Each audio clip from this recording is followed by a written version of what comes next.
Okay, so this is for ECE 4311 for the summer of 2021.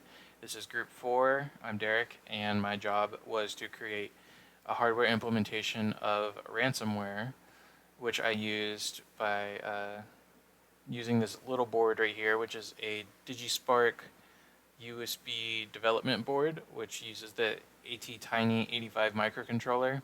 And essentially what this does is act as a USB keyboard, and we're going to use this in order to perform a reverse shell. So a reverse shell is when the victim connects to the attacker,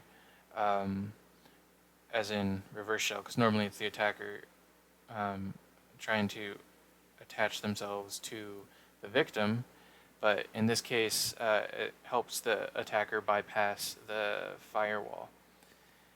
And to do this, we included the library right here for the keyboard, or to make this act like a USB keyboard, so it has all the HID codes and USB protocols on it. Then we have the LED on board to act as an output, which we'll use later at the very end to set high and to let the attacker know that the netcat operation on the victim's computer has been performed. So then after we set that as an output, we wait 8 seconds. This gives time for the USB to upload all its drivers, because I put a little bootloader on here, which I found online. And then after it connects, it'll wait a little bit.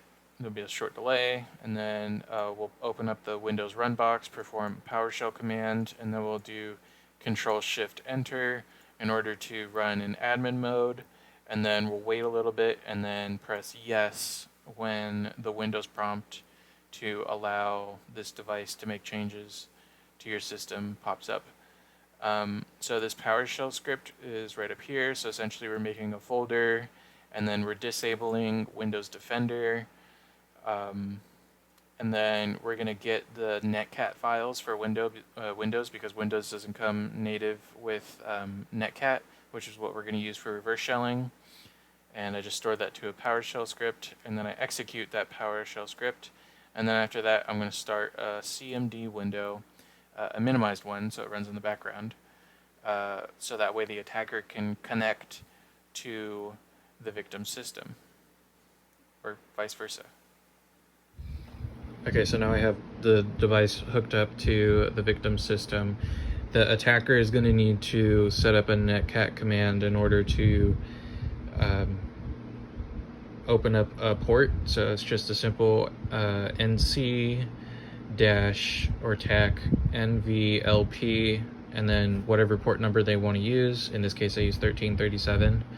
I use this USB hub, so that way the Digi keyboard doesn't get any weird connection issues while this is resting on my bed. This is just easier.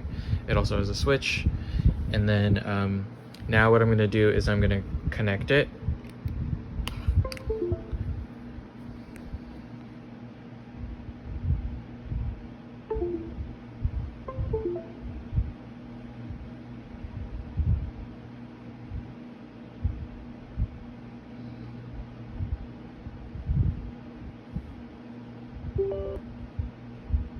And that's it.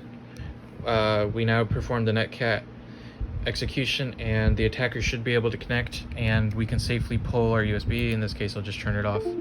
And that's my part of the project.